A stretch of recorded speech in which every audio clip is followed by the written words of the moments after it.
Hello, मैं विनय कुमार। हम आपके सामने आज एक अलग वीडियो लेके आए हैं। इसी चैप्टर 2 सेक्सुअल रिप्रोडक्शंस का एक वीडियो है, apomixis and polyembryony. Apomixis and polyembryony बहुत इंपॉर्टेंट चैप्टर है, बहुत ही अच्छा है। इसको हमें समझना है कि एपोमिक्सिस क्या है एंड पॉलीएम्ब्रियोनी क्या है।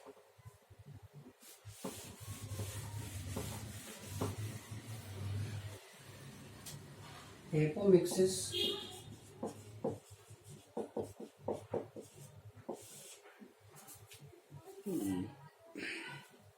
एपोमिक्सिस जो है, इसमें एम्ब्रियो का formation, embryo is formed without fertilization.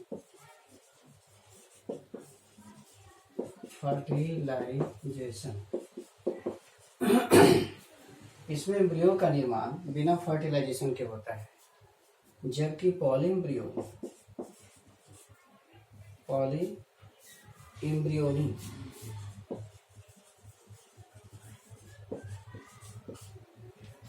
इसमें सीड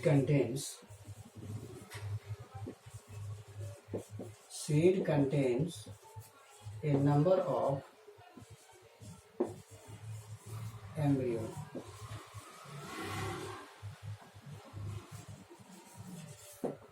दोनों में अंतर है। एपोमिक्सिस वो प्रक्रिया है जिसमें एम्ब्रियो का निर्माण तो होता है लेकिन फर्टिलाइजेशन नहीं होता है। लेकिन पॉलीएम्ब्रियोनी में एक सीड में ढेर सारे एम्ब्रियो का उपस्थिति होती है। इसी को हम देखेंगे।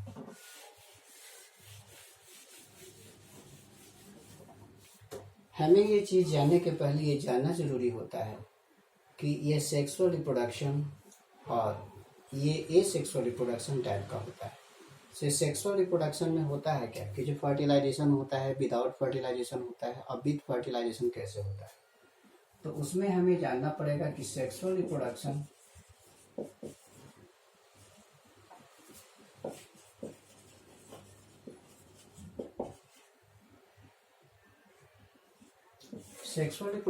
में होता है क्या कि जो जायगोट बनता है, जिससे मेल है और ये फीमेल है,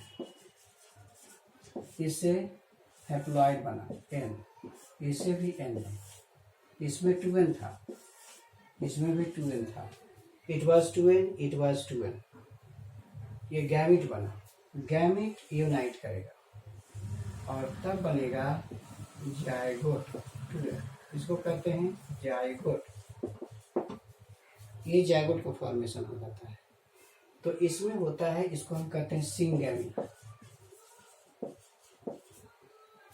यहाँ पर की जो क्रिया हुई कि 2n से n बना, दिस इज मियोसिस।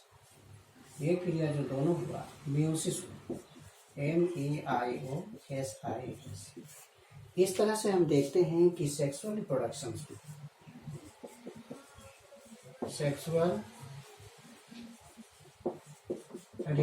में दो बातें होती हैं, एक मियोसिस और दूसरा सिंगैमी। ये दो बातें सेक्सुअल रिप्रोडक्शन में होती है, मियोसिस और सिंगैमी। लेकिन इन एपोमिक्सिस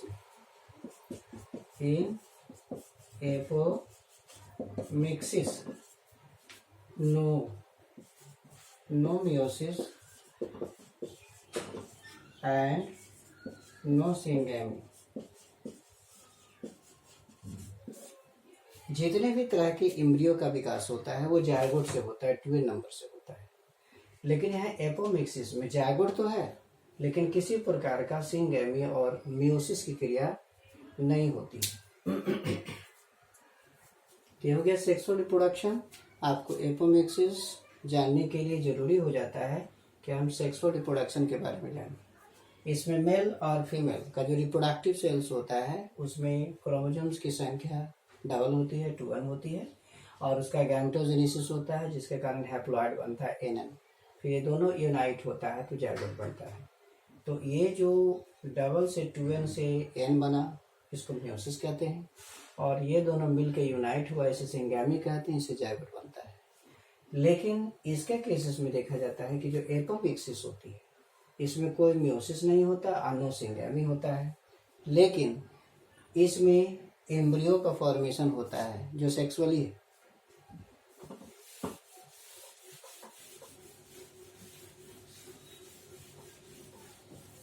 इसके केसेस में देखा गया है कि जो 2n का सेल्स होता है, 2n cell is directly converted into embryo,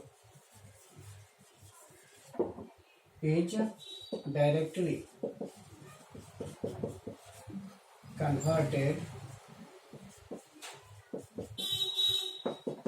into embryo।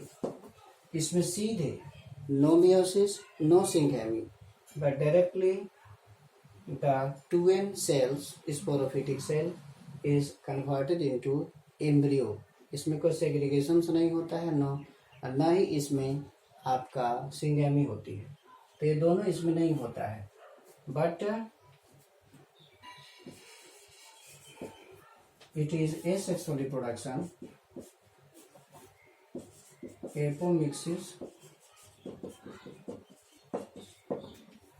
is an asexual reproduction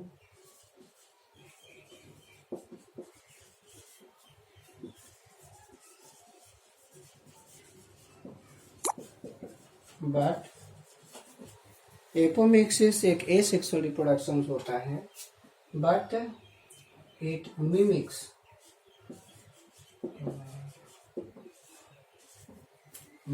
as sexual.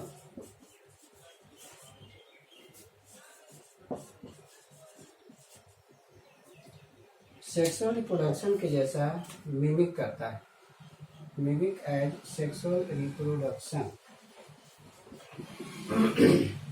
Apomixis without fertilization it is happened. इसमें होता है कि सेक्सुअल रिप्रोडक्शन तो है नहीं, लेकिन सेक्सुअल रिप्रोडक्शन के जैसा ये लगता है। यानी इससे जितने भी ऑफस्प्रिंग्स होते हैं, ऑल ऑफस्प्रिंग्स क्लोन जैसे होते हैं। जितने भी ऑफस्प्रिंग्स का प्रोडक्शन होता है क्लोन्स होता है। इसमें एग्जाम्पल के केसेस में एपोमिक्सिस में होता है, जैसे फैमिली में आ जाइएगा तो नंबर 1 एस्टीरेसिए,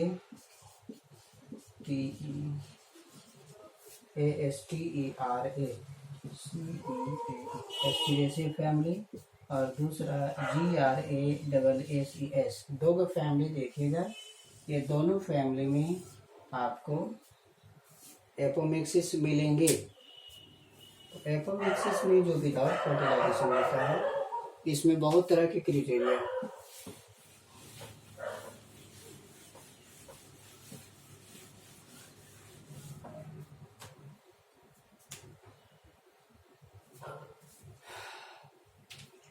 एपोमिक्सिस में जो टाइप्स होते हैं, टाइप्स में देखा गया है कि नंबर 1 जो टाइप्स होता है एडवेंटिव।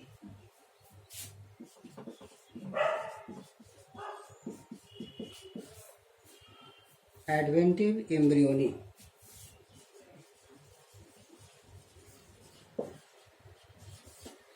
पहला है एडवेंटिव एम्ब्रियोनी होती है। डिप्लॉयड स्पोरोफिटिक सेल जो नेसलस होता है, ये जो नेसलस हो गया आपका, जो एम्ब्रियोनी हो जाती है, जैसे ये हो गया आपका, ये हो गया, और इसमें ये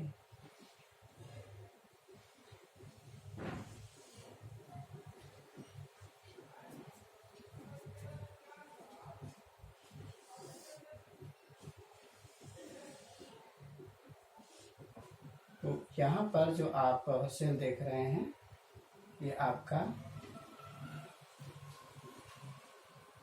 ये वाला जो पोर्शन है नेसलस है। नेसलस ये डिप्लॉयड इन नेचर होता है। Nucellus is diploid in nature. और एक और है integument. This area is integument, INT integument. इसका भी डिप्लॉयड होता है। Both are nucellus, the cells of the nucellus is also diploid, and integument is also diploid, सब डिप्लॉयड्स होता है। तो इससे एम्ब्रियो का फॉर्मेशन होता है और this to change into embryo, change into embryo, इसी को एडवेंटिव कहते हैं। एक भी तरीका है कि नेसलस और इंटीग्यूमेंट, नेसलस और इंटीग्यूमेंट टू संख्या में होती है। It is not a part of the embryony, but in this cases क्या होता है कि नेसलस और इंटीग्यूमेंट की जो सेल्स होती है वो डायरेक्टली एम्ब्रियो में चेंज हो जाती है, आर चेंज्ड इनटू एम्ब्रियो। इसको भी एक तरह का एपोमिक्सिस कहा जाता है। इसमें एक्स भाग नहीं लग रहे हैं, कोई फर्टिलाइजेशन नहीं हो रहा है। There is no fertilization, no fertilization here, no fertilization here. यहाँ पर किसी प्रकार का कोई फर्टिलाइजेशन नहीं होता है। जो ओवरी है, ओवरी के अंदर जो नेसलस और इंटीग्यूमेंट का जो सेल है, they are diploid in nature है, is directly change into embryo.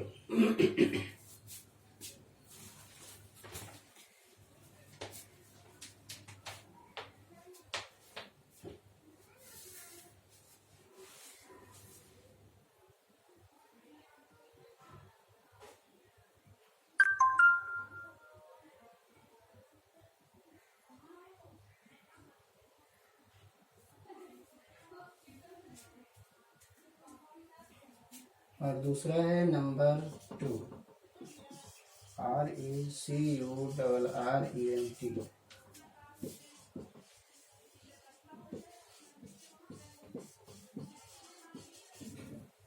Recurrent agamospermy. Recurrent agamospermy में a diploid sac is formed,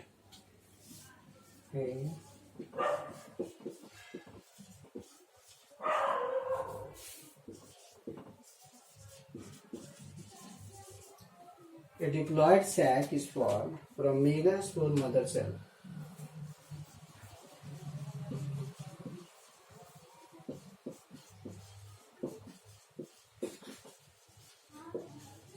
Mother cell of नेसलस।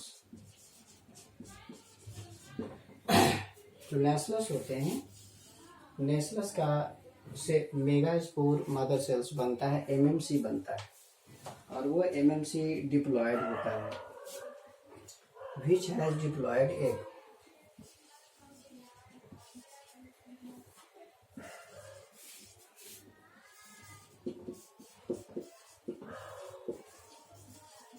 जिसमें डिप्लॉयड एग्स होते हैं।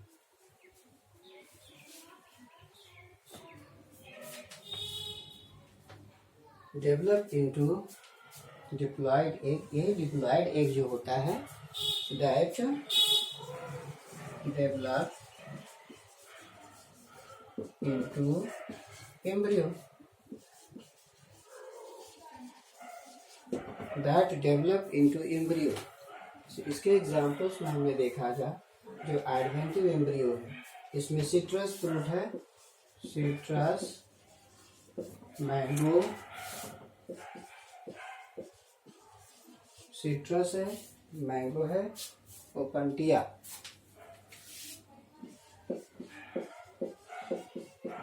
ओपंटिया रिकरेंट में आप एप्पल में चले आइए, एग्जाम्पल में, एग्जाम्पल एप्पल, APPLE और पियर के केसेस में आप देखेंगे, एप्पल और पियर के केसेस में आप देखेंगे। तो इस तरह से इसके जो एपोमिक्सिस है, mixis without fertilization other than the reproductive part का जो डेवलपमेंट होता है, जैसे एडवेंटेटिव एम्ब्रियोनी है, ये सिट्रस, मैंगो और ओपंटिया में होता है। इसमें नेसलस और इंटीग्यूमेंट का जो डिप्लॉयड सेल है वो directly change into the embryo, इसमें कोई फर्टिलाइजेशन नहीं होता है। लेकिन इसके केसेस में होता है कि जो नेसलस का मेगास्पोर मदर सेल्स होता है, वही मेगास्पोर मदर सेल्स ही जाकर के सीधे डिप्लॉयड सेल्स में कन्वर्ट हो जाता है, तो बदलता है, चेंज होता है, डिप्लॉयड सेल्स में हो जाता है कन्वर्ट, और वही एम्ब्रियो में चेंज हो जाता है। जैसे एप्पल है, पियर्स है, इसके केसेस में देखा गया है।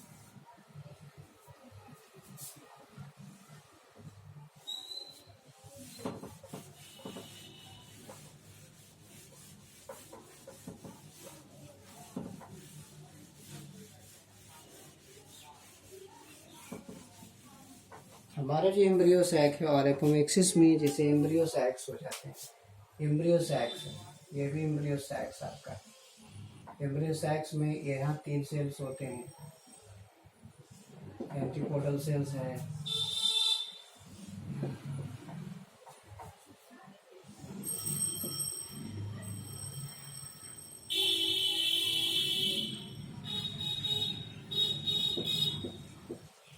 यहाँ देखिए एंटीपोडल सेल्स है, NTPODAL cells. It is not a part of embryo formation. ये हो गया पोलर न्यूक्लिया या सेंट्रल सेल। सेंट्रल सेल ये देखिए एक्स है, एक्स साइनर्जिड, साइनर्जिड। तो ये सब जितने भी तरह के हैं, यहाँ देखिए आपका एग है। तो तमाम जितने भी तरह के आप सेक्टर देख रहे हैं, this all are the part of apomictic, ये भी कन्वर्ट हो जाता है। ये इसका जो डेवलपमेंट होता है डिप्लॉयड कई रीजन्स में होता है। एंटीपोडल सेल्स भी एम्ब्रियो को फॉर्मेशन करता है, सेंट्रल सेल भी एम्ब्रियो को फॉर्मेशन करता है, साइनर्जिड भी एम्ब्रियो को फॉर्मेशन करता है। तो ऐसे स्थिति में ढेर सारे एम्ब्रियो को फॉर्मेशंस में ये भी भाग लेते हैं, जिसके कारण क्या होता है कि एपोमिस्टिक हो जाता है। A lot of seeds are present in it. ये भी एंटीपोडल से भी एम्ब्रियो बनता है, ये भी टेक पार्ट इन एम्ब्रियो, जो सभी के सभी डिप्लॉयड इन नेचर्स होते हैं। इसमें मियोसिस नहीं होता, मियोसिस नेवर हैपेंस हियर, सिर्फ माइटोसिस की क्रिया होती है। ये भी आपका एम्ब्रियो बनावेगा, एम्ब्रियो बनावेगा। और ये तो है जायगोट है, तो ये भी एम्ब्रियो बनावेगा। एक सीड के अंदर ढेर सारे एम्ब्रियो हो जाते हैं, एम्ब्रियो हो जाएगा, क्योंकि यहाँ पर जो पोलर न्यूक्लिया है ये डिप्लॉयड इन नेचर होता है। इसका एक सेल डिप्लॉयड हो जाता है, ट्रिप्लॉयड यहाँ नहीं होता है। यहाँ ट्रिप्लॉयड की कोई संभावना नहीं है, तो यहाँ के सब क्या हो जाता है, डिप्लॉयड इन नेचर होता है। 2n 2n 2n 2n, सब में 2n की संख्या हो जाती है। 2n है, 2n है, 2n है, सब में 2n की संख्या हो जाती है। Because in apomixis no meiosis is happened, so each and every cell contains 2n, just like the megaspore mother cells of Naslus के 12 होता है। तो सब एम्ब्रियो में, तो these all are the example of apomictic seed। all are so like apomictic, shows amomitic, shows apomixis. इसे apomixis show करता है, इसमें कोई फर्टिलाइजेशन नहीं होता है। बट एम्ब्रियो सैक्स के अंतर्गत जितने भी सेल्स होते हैं all are diploid in natures होते हैं, और सब के सब जो होते हैं उसमें डेवलप हो जाते हैं। each and every part, each and every cells are diploid in nature because mitosis is happen, no meiosis is done. Therefore, each and every cell is developed into the embryo. सब के सब embryo में development इसका हो जाता है। Next है polyembryony.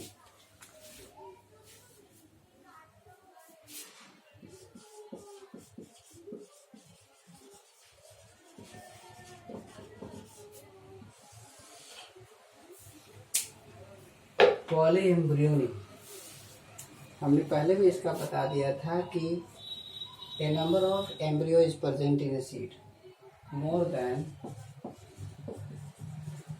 one embryo is present in a seed। एक बीज में ढेर सारे एम्ब्रियो होने चाहिए, इसको पॉलीएम्ब्रियोनी कहते हैं। इसके खोज सबसे पहले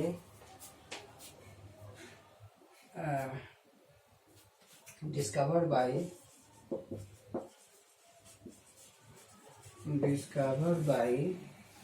लीवेनहॉक।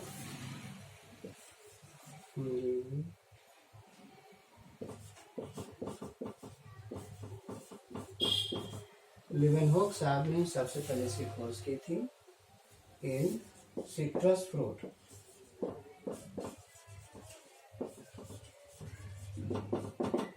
सिट्रस फ्रूट या सिट्रस प्लांट्स में सबसे ज़्यादा इसका खोज किया गया था.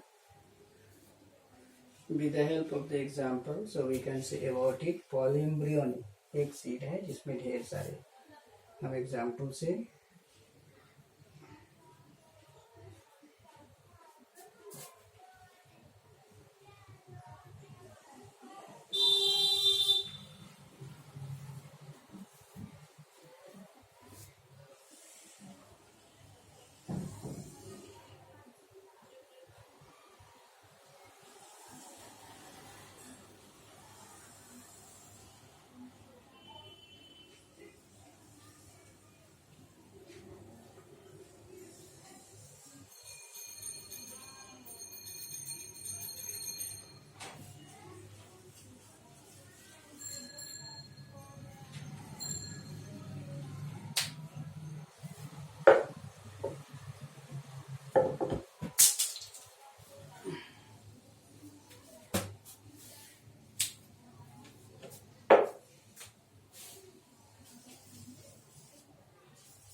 Figure polyembryony.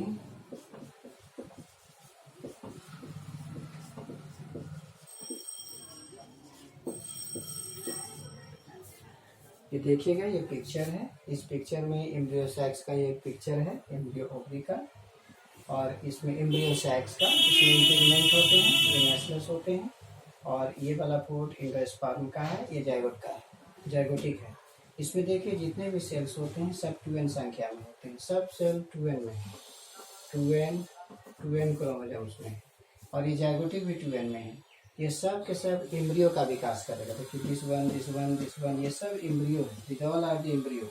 इंटीग्मेंट के ऊपर भी एम्ब्रियो है, और नेस्लस में भी एम्ब्रियो है, और जाइगोटिक एम्ब्रियो है. माने integument and nucellus both are responsible to form embryo, और जाइगोटिक एम्ब्रियो.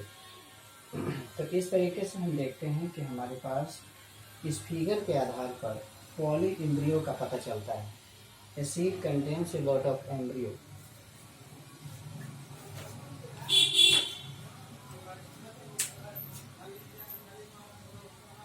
इसमें 3 तरह के एम्ब्रियो होते हैं, जाइगोटिक, नेस्लर और इंटीग्मेंट्री.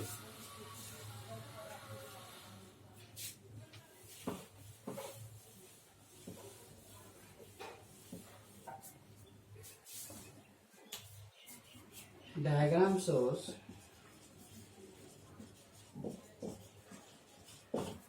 number 1 zygotic embryo, number 2 Nestler,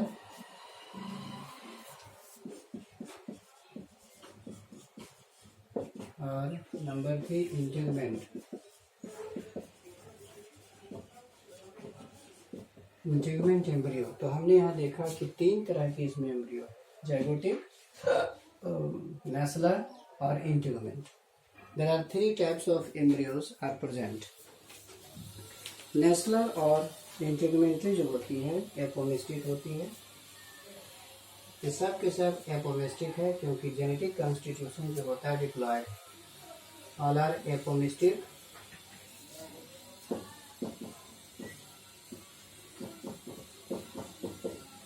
because its genetic constitution, इसका जो जेनेटिक कॉन्स्टिट्यूशन है ये डिप्लॉयड है, यानी 2n, ये सब 2n में रहता है, इसलिए ये डिप्लॉयड है और इससे इसका विकास होता है।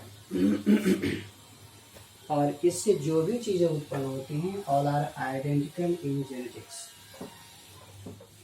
Genetically all offsprings, the offsprings are produced, और इसमें जेनेटिकली आइडेंटिकल होते हैं, genetically identical, so called clone, CLONE, इसलिए क्लोन भी कहा जाता है। एपोमिस्टिक से जितने भी तरह के होते हैं उनको हम क्लोन कहते हैं। कॉल भी कर सकते हैं क्योंकि जितने भी तरह के एम्ब्रियो का निर्माण होगा, बीज का निर्माण होगा, सीड का निर्माण होगा, और सब के सब एक ही जैसे होंगे, सब डिप्लॉयड होगा, सब एक जैसे होंगे। तो ऐसे स्थिति में they are clone referred as, they mimic the sexual reproduction but it is not look like sexual reproduction के जैसा नहीं होता है।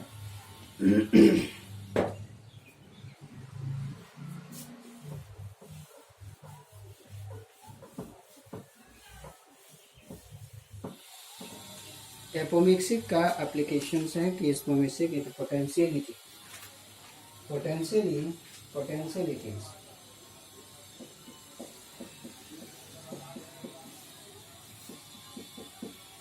potentiality of apomictic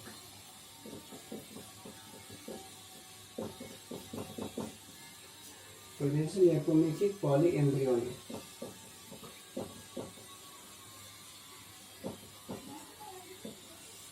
पॉलीएम्ब्रियोनिक का जो पोटेंशियलिटीज क्या है, हमारे पास हाइब्रिड वेराइटीज होती हैं,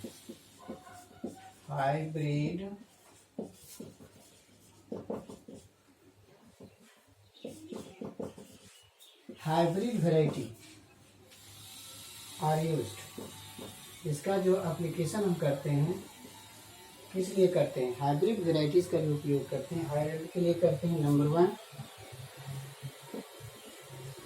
हायर फील्ड है, नंबर 2 हायर फाइबर है, क्वालिटी इसकी अच्छी होनी चाहिए,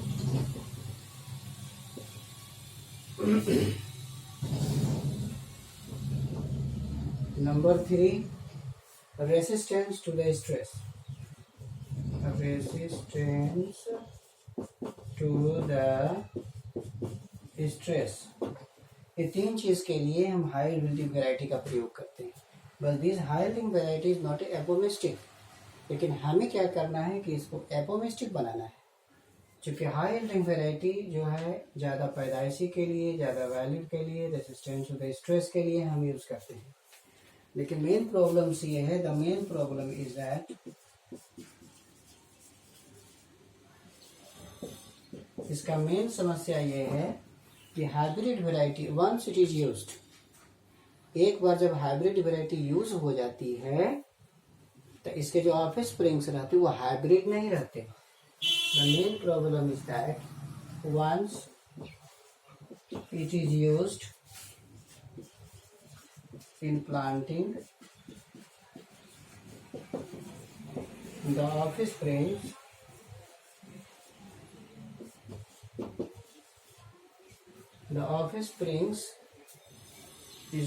are not become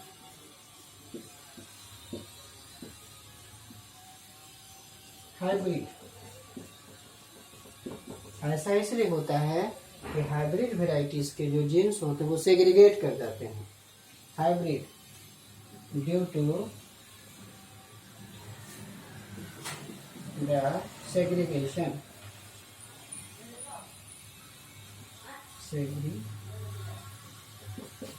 के कारण। सो देयरफॉर, इसलिए farmers purchase hybrid varieties every year. Therefore farmer purchase hybrid varieties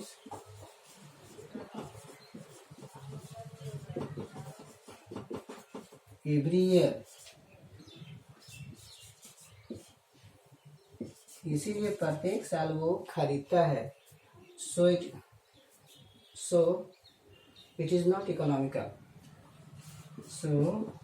it is not economical, नहीं होता। इकोनॉमिकल, ये इकोनॉमिकल नहीं होता। So it is not economical, it becomes costly. It becomes costly, ये costly हो जाता है। हाइडिंग है, इसीलिए हम हाइडिंग वेराइटी का प्रयोग करते हैं। हाइडिंग वेराइटी का प्रयोग हम इसलिए करते हैं कि ज़्यादातर हम पैदाइश करें, क्वालिटी अच्छी होनी चाहिए और रेसिस्टेंट हो ठंडा, गर्मी, बरसात, किसी भी परिस्थिति में इसका डेवलपमेंट करें। लेकिन मेजर प्रॉब्लम ये है कि जब हाइडिंग वेराइटी होती है और जब उससे ऑफिस स्प्रिंग्स तैयार होते हैं तो सेग्रीगेशन के कारण वो उसके जो ऑफिस स्प्रिंग्स में रिप्रोडक्शन होते हैं मियोसिस के आधार पर होता है, उसके गैमेट बनते हैं। इसलिए जो हाइब्रिड क्वालिटी है उसके जीन्स सेग्रीगेट कर जाते हैं। सेग्रीगेट करने के बाद जो उससे अनाज होता है या उससे जो ऑफिस स्प्रिंग्स बनते हैं वो हाइब्रिड नहीं रह जाते। इसलिए हर साल किसान को नए हाइब्रिड बीज खरीदने पड़ते हैं, जो उनके लिए एक्स्ट्रा बर्डन है, आर्थिक रूप से ठीक नहीं है, महंगा पड़ता है किसान के लिए। तो ऐसी स्थिति से निपटने के लिए वैज्ञानिकों ने बहुत सारे मेथड अप्लाई किए, बट बहुत सारे मेथड डेवलप किए। Therefore, to solve the problem, scientist SCIENTIST